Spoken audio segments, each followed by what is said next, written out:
First trimester tiba-tiba keluar darah sebesar 5 sen. Normal ke atau ada risiko keguguran? Sebenarnya, 20 hingga 30% wanita hamil mengalami sedikit pendarahan pada trimester pertama, tapi tak semuanya bahaya. Ini antara 3 punca normal. Pertama, pendarahan implantasi, mungkin disebabkan oleh telur yang sedang menempel di dinding rahim. Kedua, perubahan serviks menjadi lebih sensitif. Jadi aktiviti seperti hubungan intim atau pemeriksaan faraj pon boleh sebabkan bleeding. Ketiga, hormon progesteron rendah. Sesetengah wanita mengalami spotting ringan kerana perubahan hormon dalam badan.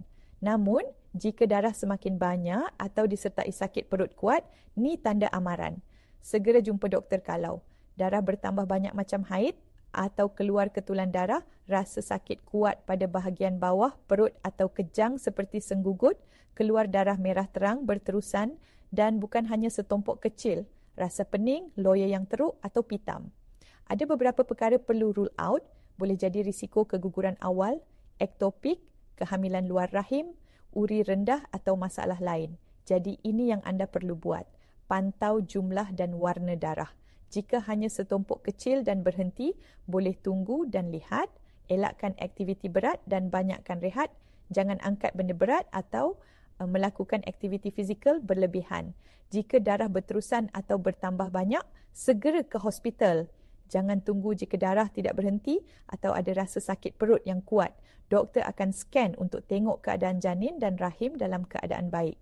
Kesimpulannya, pendarahan kecil seperti sebesar duit shilling 5 sen boleh jadi normal dalam trimester pertama.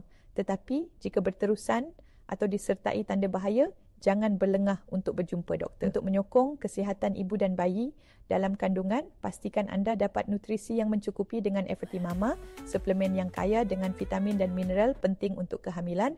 Jangan lupa follow dan subscribe.